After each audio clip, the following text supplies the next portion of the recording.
Today's show is sponsored by the ABV Barrel Shop. The ABV Barrel Shop is located in the St. Louis metro community of Arnold, Missouri. The ABV Barrel Shop is focused on one thing, single barrels. Best of all, you can try before you buy. Head over to abvbarrelshop.com to sign up for their email and text distribution so you know what they have in stock, what classes are coming up, and who from the industry may be coming in to visit. The ABV Barrel Shop. It's where single barrels live. We're also sponsored by the Bar to Go. The Bar to Go offers traveling minibars that are no bigger than a small purse or toiletry bag. Best of all, they are fully customizable so you can create the perfect piece that is unique for you. If you own your own business, what a fun and unique way to promote what you do. Check them out online at thebar2go.com. That is the number 2 in the Bar to Go. If you have wholesale questions, call my friend Isabel Clark at 504-481-1297. Finally, we are sponsored by the Neely Family Distillery. NFD is a family-owned business that keeps ringing up awards in the spirits world. Head to Sparta, Kentucky to experience the family history, award-winning spirits, and meet the Neely family. Check them out online at neelyfamilydistillery.com. Now, on to the show. Let's drink!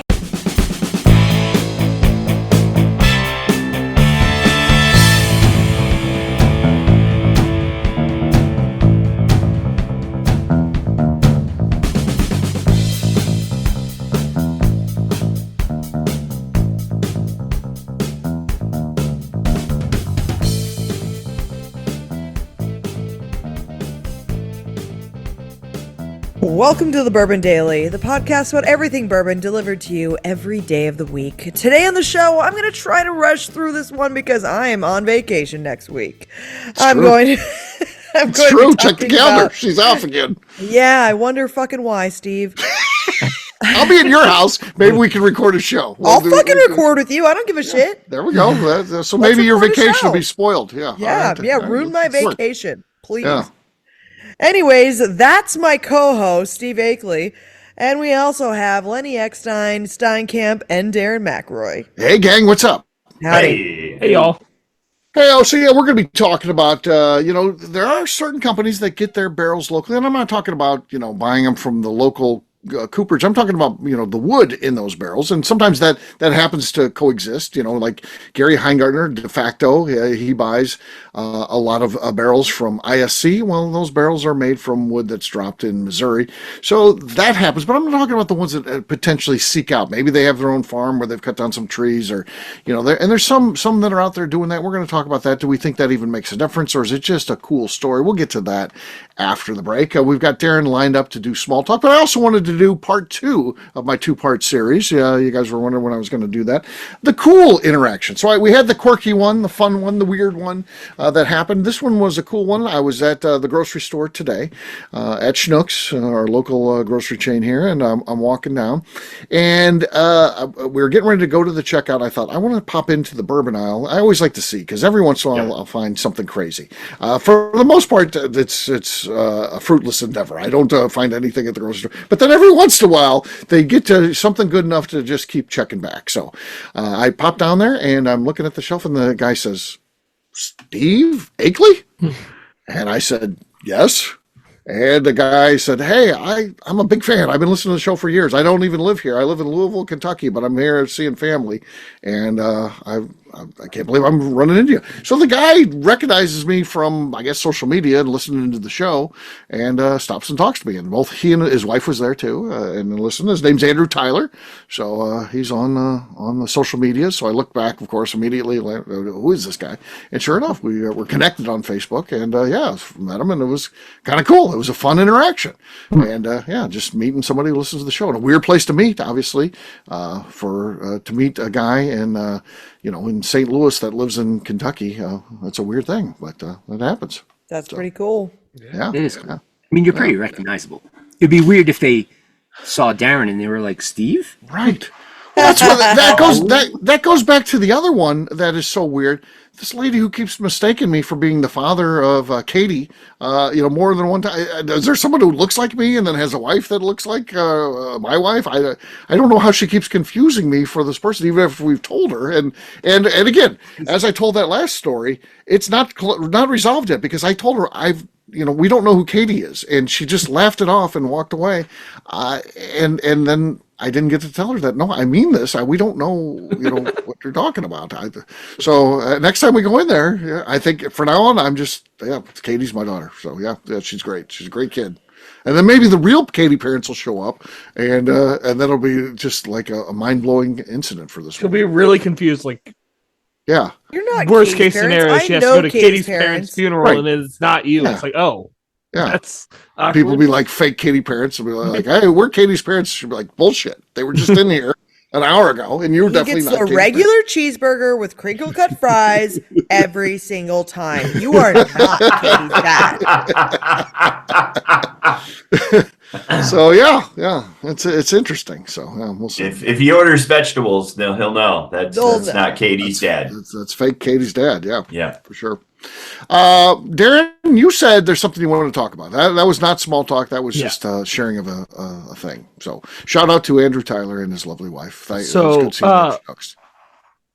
My story starts today at the tasting bar. So Okay. Jeff and Tracy walk through, and they're regulars. They come in often enough. Sure. I know their syndicate. names. She's a syndicate member. He's Yep. not. But And she really likes finished whiskeys, and he really likes high proof.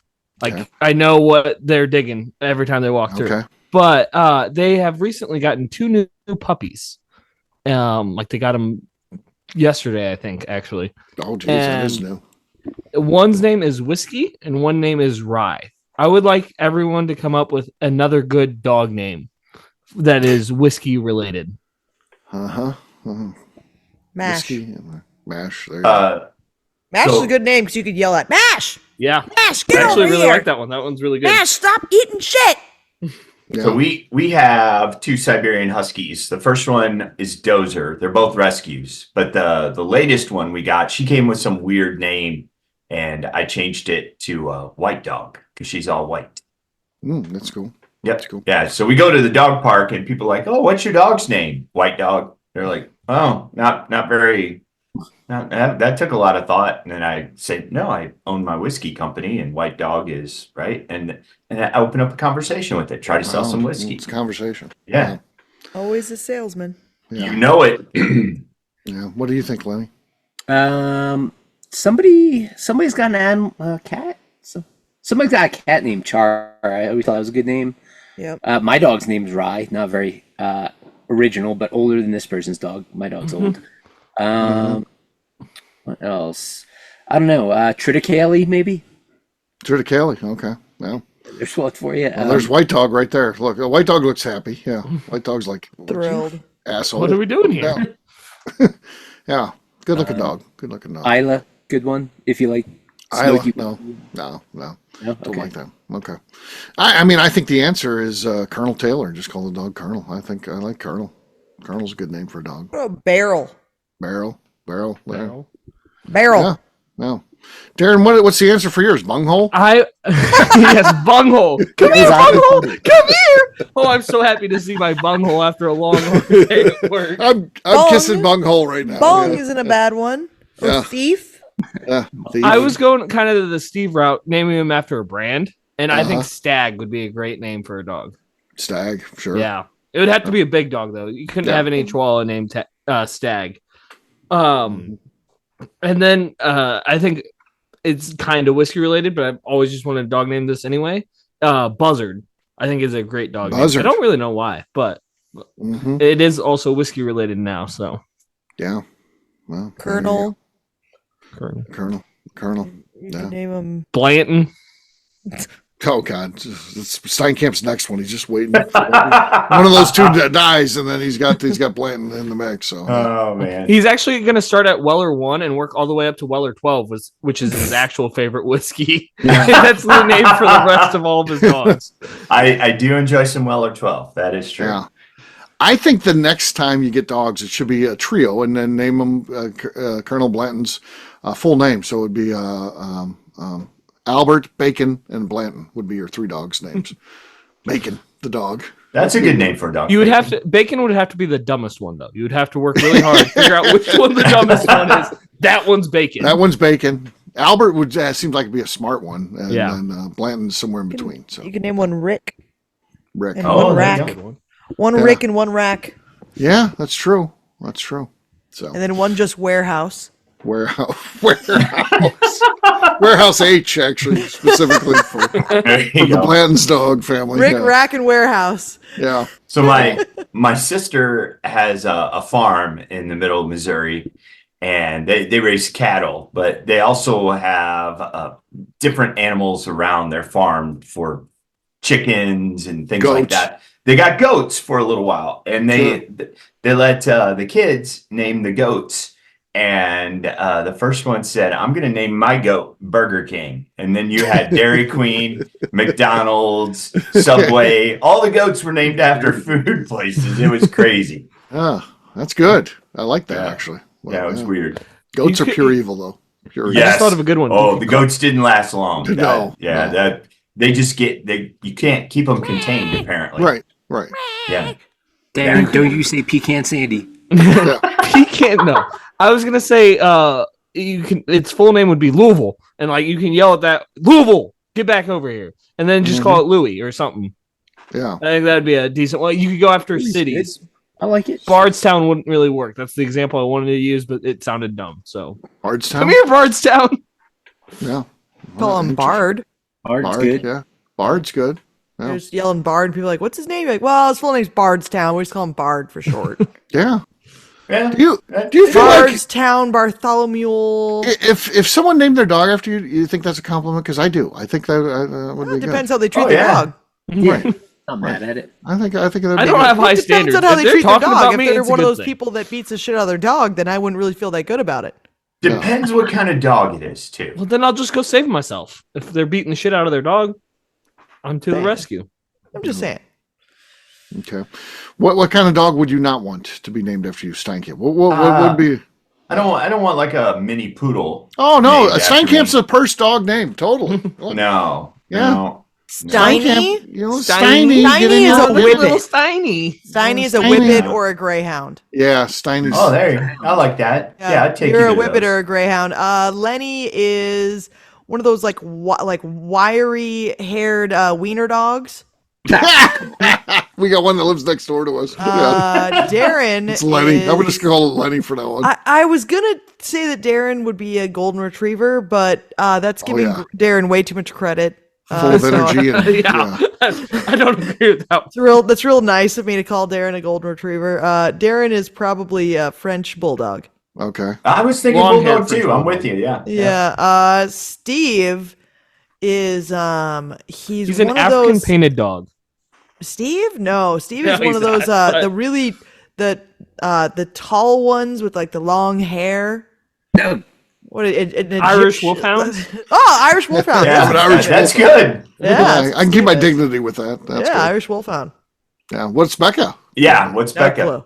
Right. What's a fucking annoying dog? Collie. A collie. I'm a husky. Yeah, they are annoying. Yeah, but one of the red. Very Huskies. vocal. I think A that'd be collie important. would probably make sense. Yeah. Well. A border Interesting. collie. We'll tell you when you do super something wrong. Yeah, annoying it's a husky. and is gonna be bossy. Yeah. Yeah. You ever seen those Alaskan Huskies? Because they don't look like the Huskies at all. Like they're not like Like a Steinkamp. sled dog? No. A Like a Malamute? sled dog, yeah. The sled dogs, yeah. Yeah. The sled dogs are like smaller than you think they should be. They're just totally different than you. I in my mind, I think of they Yeah, should they're look totally like the Huskies. Yeah, they're totally Yeah. small. And, Yeah, we Yeah. have two Siberian Huskies, and then my son has an Alaskan Malamute, and yeah, but it kind of looked the same, except his is way bigger, more mass, and yeah, that's not the Alaskan Husky though. That's not the ones they No. use on the sleds. Yeah, those things are. Just, They're oddly weird. psychopaths, is what they Yeah, are. they are. They're crazy, They're and literal psychopaths.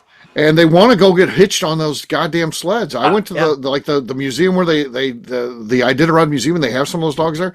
You let those dogs go, they run up to that sled. They want to be hitched to it and start pulling that thing around. Their fucking dogs are insane. Yeah, yeah. Was it a pretty good museum?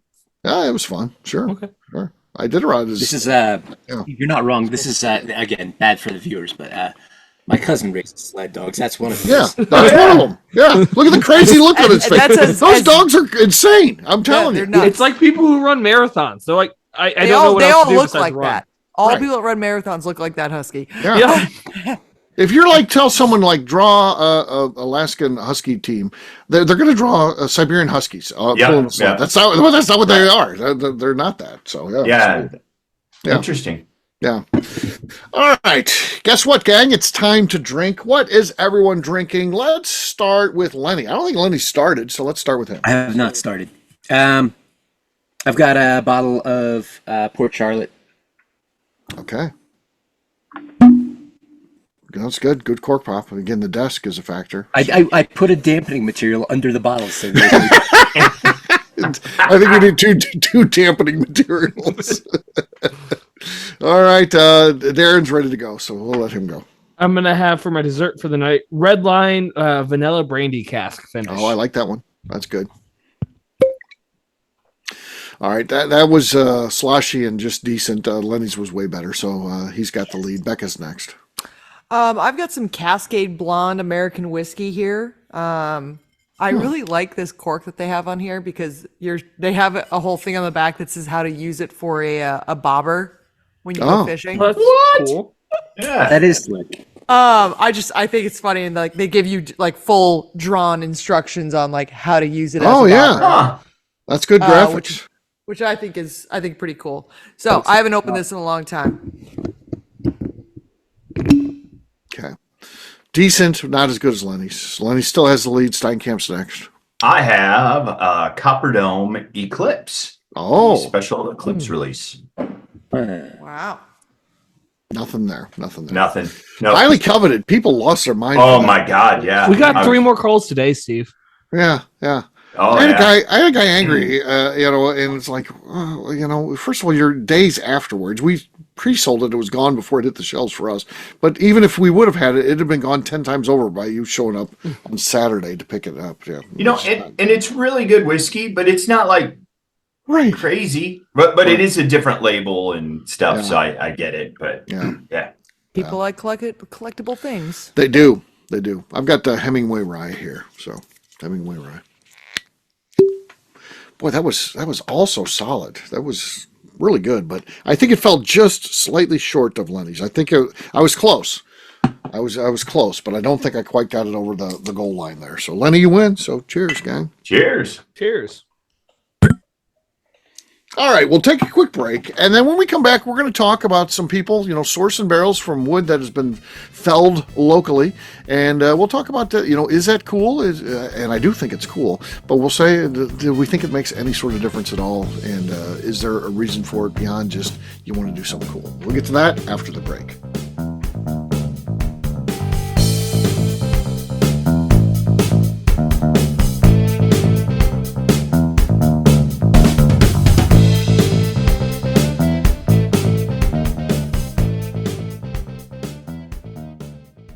Okay, let's talk about the people that make these shows happen. First up is the Stave and Thief Society. Via their in-person class at Moonshine University in Louisville, Kentucky, the Stave and Thief Society is the place where you, a bourbon enthusiast, can expand your knowledge and emerge an executive bourbon steward. In 2017, I completed my executive bourbon steward certification. It's the most comprehensive bourbon certification available and connects you with an expansive network of bourbon enthusiasts and professionals. Check out the full listing of in-person and online certifications and join the society today by enrolling at staveandthief.com. Speaking of Executive Bourbon Steward certification, the ABV Barrel Shop in St. Louis, Missouri has developed a unique partnership with the Stave and Thief Society to offer a preparatory class to assist you in getting your Executive Bourbon Steward certification. This prep class costs only $25 and is available to take live or online via Zoom. Graduates of our class receive a coupon code good for 15% off your Executive Bourbon Steward certification held in Louisville, Kentucky. This saves you almost $90. Additionally, you can collaborate with fellow attendees to split travel costs when you go to Louisville. If you're interested in signing up for the class, simply head over to abvbarrelshop.com and check out the classes and events page. Last but not least, we are sponsored by Neely Family Distillery. Royce Neely is the 11th generation distiller in one of America's oldest distilling families.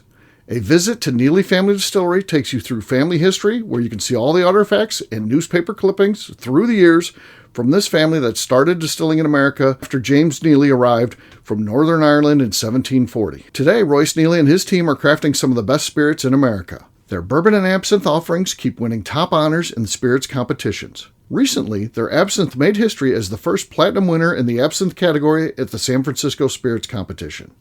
Neely Family Distillery is definitely a bucket list destination if you are a bourbon fan. Learn more about their spirit offerings, visiting their facility, and the awards they have collected over at NeelyFamilyDistillery.com.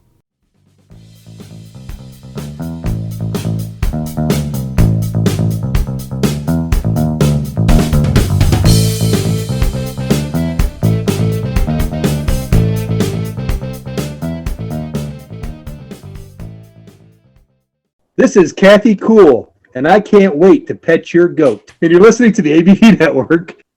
Welcome back to the Bourbon Daily. Today we're talking about locally sourcing your barrels.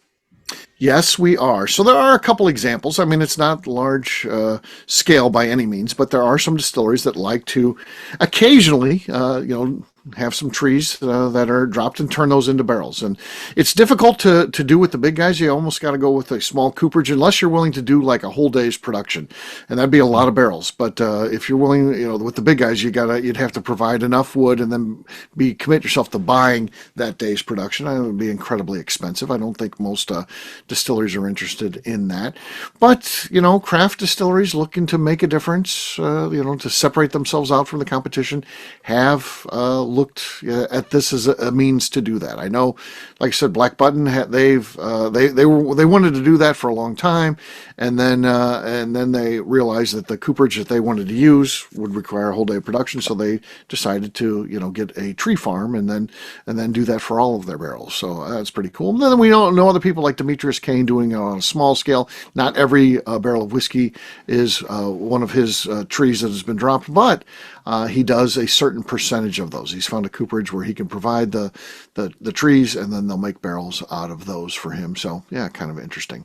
What do you guys think of this? Do you guys think that there's anything there beyond just some marketing or just closing the gap here? I think it's really cool, especially Wallersheim Distillery in Wisconsin. He likes to try and use as many Wisconsin barrels as he can get. I forgot he's one who does it. He's got them all. He even dries them there. They're air seasoning them there, and at his distillery. Super cool. Yeah. And I think that's really cool. I don't think it's quite as cool in Missouri or Kentucky, where white oak grows and it grows well and very popular. But in Wisconsin, it's a whole different ball game, and I think that is really interesting to play around with.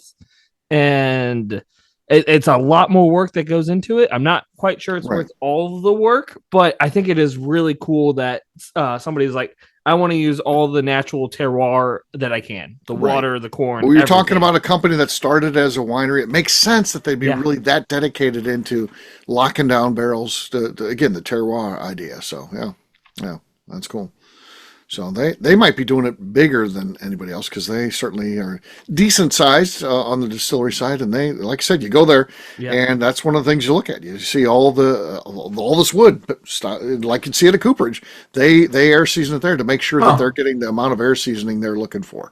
So they know, because they're sending the staves into the cooper. So yeah. And I'm sure having the winery is helpful. Like, not every distillery could do that and have that good of a connection with a cooperage that would be willing to part-time for them, but they have the winery too. Yeah. And they probably buy a fair amount of barrels, I guess would be the cheat code there, for lack of That's a really cool place. There's some really cool distilleries in Wisconsin, and they're on the list. Underrated, because I don't think because they haven't expanded their distribution any. I mean, the only place you can barely fill up Wisconsin for everything he does. We're the only place to buy outside of Wisconsin. The only place I ever sold anything to. So, but does related. Does any distillery make their own barrels? Do they have their own cooperage? Now, yes, some. It very rarely happens, but I do know that there used to be a cooperage in Missouri that was doing that. Now they sold the cooperage; it was bought by a place out in California, and I don't even know if they're still in the distilling business at all. But it does happen. It does happen. Okay. And I was in Alaska, and they do that. Again, you'd almost have to, right? Very small scale, so they just make their own barrels of locally dropped tree. Theirs is, and again, kind of Stumpy wants to do this too. Adam Stump, he wants to do it. You want to get your hands around as much of the process as possible, so you can get to the point where you can source about everything yourself if you do things the right way. Even malt, like the place in Alaska, they do their own floor malting and stuff like that. One of the few places that does. Yeah. So they're a place that likes to say that everything is done by us, and I know Stumpy wants to do that, and that's why he's kind of flagged some trees that eventually, if he can ever do that, where he grows all the grains anyway, including the rye, which is a challenge in Missouri, but he does it, right. and he wants to malt his own grain. He's always dreamt of doing that, and then he wants to do barrels of utilizing trees. So Very something cool. like that's a cool project, but yeah, it's not anything he's doing large scale. I mean, like up until a couple weeks ago, Jack Daniels owned their own cooperage and was using all those barrels for their stuff. They still do. They only sold one of them, from my Yes, understanding, right? that's They still have two other cooperages, Yeah. so Okay. yeah. I thought it It's was They did- kind of a misleading article. It's like they sold Yeah. their cooperage, and it's like, oh, they sold a cooperage. Right. But that one was a big one, and I don't know the capacity of the other one. And the other one is also, it does some Jack Daniels, but and maybe just doing more now. I don't know. I have no idea how this works, but that was the one that's outside of Louisville there. Yeah. That's the one that does for all the Brown Forman brands. So, Old but they still had to do Forester, some Jack Woodford. Daniels. Too. Yeah, they still had to do some Jack Daniels as well because Jack is just so big. So, yeah. But yeah. Lenny, This where? other- I think I don't know if it's Rogue. Someone in the Northwest also has a small cooperage, which I don't know. I think that's cool. I don't. We Yeah, get they do the one with the Garyana oak. 'Cause well, it's a big Westland local- does that, but I don't know. Westland If does that. Yeah. I don't know if they send it to that cooperage in the Northwest that a distillery acquired, but I think it's a different distillery than Westland that runs it or acquired it, or started it. But I do think that stuff's cool. And to what you were just saying with Adam, Becca, maybe you hear this too, but all the time, folks are like, so you guys char your own barrels. And I'm like, oh God, no. I was like, we have our hands full just fucking making the whiskey. Yeah. I'm sure as shit not making barrels. No. And they're always a little surprised at how disgusted I am at the notion of making my own barrels. Yeah. But if I was like, of course I make my own barrels. I'm doing all the shit myself. That's a better story. Yeah. And Yeah. it's For sure. People always Yeah. ask that. They're like, so you like make them here? And it's like, no, that is a can barely massive keep 'em from operation. Yeah. It's just Like, the tooling. Even for the and- small ones, it's a massive operation. Even for the Yeah. small cooperages, it's a massive operation. yeah, for And tooling. if you mess and up, there's no one to machinery blame alone. besides yourself. And then the barrels leak, and it sucks. Yeah. Yeah. Well, though to the point of not validity, but like rationale for doing it, I think it's certainly a cool thing. But regionally, I don't know if this is always the case, but I've tasted barrels from Minnesota that do have more of a butterscotch note than barrels that I've Okay. tasted from more typical regions. And I Yeah. think it's because of the climate being cold. It has something to do with, I don't know, the rings. I mean, some folks that know more about wood might have more understanding, but I think that's kind of interesting. Where, Yeah. temperature, climate's a little. I mean, Royce has talked about this from time to time because, again, he knows craftsmen. He knows people that can, and he's always had this idea of if I could hire someone who can make 2 barrels a day, well, then I could fill 2 barrels a day, and that'd be my production. And again, you can't. It's tough to do when you're Jim Beam to decide they want to bring it in house. That'd be huge. But when you're Royce Neely and you get someone who could build 2 barrels a day, maybe it is doable. It certainly would be an interesting point, but again, there's a commitment there, and then you're hiring someone, and you got to pay them, and what happens Paying if for all the they're wood. off? We've definitely talked about air seasoning, like cutting our own trees and air seasoning them Kind- on site. That's Kind of like awesome. Wollersheim does, yeah. Like doing that here, because that is Then you can control. it's really Right. an easy thing to do. I mean, Right. it's all you need is space to leave them, and we've Correct. got the space between the house and the And then you distillery. control the supply chain at least on that. Yeah. I mean, so yeah. If we get to a situation where 8-year air season is available, but again, it's going to take you 8 years or 6 years to get there. Maybe you buy 2-year-old staves, and then you're like, well, we'll cut down some of that time. But whatever it is, the great news is once it gets rolling, once you get to the 8-year mark, and because if you continue to add on, you're always going to have that supply then, which is kind of nice. So Also, like we've all, more, I think most people have seen like photos of the cut staves just sitting outside in big piles. It'd be kind of cool to build like I don't know, for lack of a better way to put it, like a Lincoln log, like little Oh yeah. cabin type thing that like kind of like a little glamping setup. Maybe it's a spot to smoke cigars outside, and that's part of the seasoning. I don't fucking know. There's some cool things you could do with that besides just leaving them outside. The real cigar blend. Yeah. Exactly. That's true. That's true. That would be cool to have like a cigar patio and then like it's also seasoning the wood from all the smoke. Yeah, and after like, a few years, you tear it down and build up a new one. Whatever. Yeah.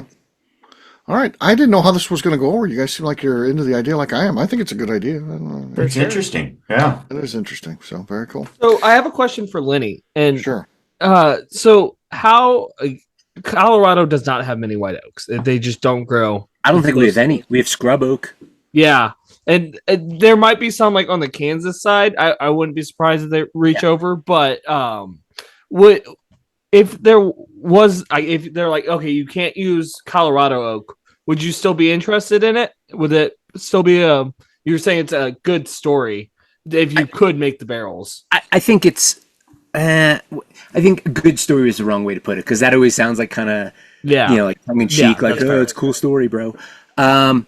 No, I think it's interesting. I give props to anyone who does it. I often describe like either barrels or malting grain as like, I don't know, man. There's a lot of things I'd rather do, and those aren't high. It's cool, but I don't want either. I just want to make the damn whiskey. Yeah. Make the whiskey. There you go.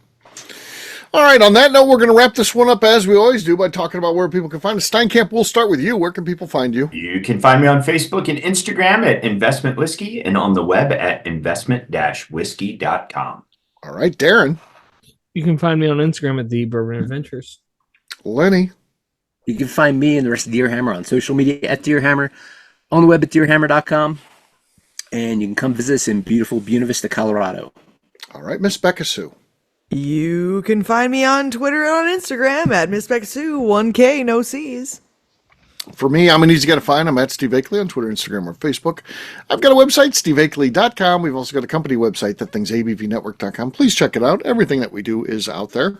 Maybe you want to go back and delve through some old shows like Darren wants to do. He wants to find the first Miss Beka Sue show. You can do that at abvnetwork.com. Come by and see us, the ABV Barrel Shop. We've always got events going on. You got cool people hanging out there like Steinkamp and Darren and Lenny from time to time, Miss Beka Sue from time to time. You never know who's going to be there, so check us out online, abvbarrelshop.com. Also, be sure to check out our events, the things we have going on at the ABV Network with our new website, bourbonpalooza.com. Miss Beka Sue, anything else to say before we get out of here? I'd just like to remind the audience to please give us a 5-star review that includes comments. It helps new people find the show, which is very important to us. If you like what we're doing, we ask you please visit our Patreon page at patreon.com/the ABV Network. Great job today, gang. For audience, we'll have a brand new show for you tomorrow. Looking forward to that. Until then, take care, everybody. See ya. Bye, y'all. Bye. See you. Peace.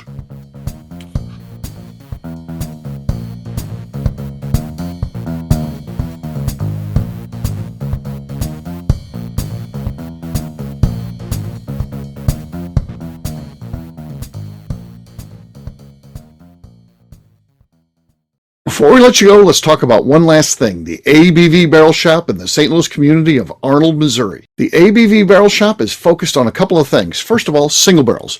We are the place where single barrels live. We go to distilleries, taste through the whiskey, select the best barrel, and have it shipped to our store where we present it to you, our customers, by allowing you to try before you buy. We're also known for the classes that we have in our education center in the store, as well as the events we have with industry professionals from the bourbon business. If you are in the St. Louis area, please come by and visit us at 6 Fox Valley Center in Arnold, Missouri. Or at a minimum, at least sign up for our email and text distribution so you know exactly what's going on in our shop over at abvbarrelshop.com. This is Steve Akeley, owner of the ABV Network, signing off. We thank you for listening to our programming and truly appreciate your support. The Bourbon Daily is part of the ABV Network. For more information or to become a sponsor, please visit abvnetwork.com. Thanks for listening and cheers. This has been a Steve Akeley production.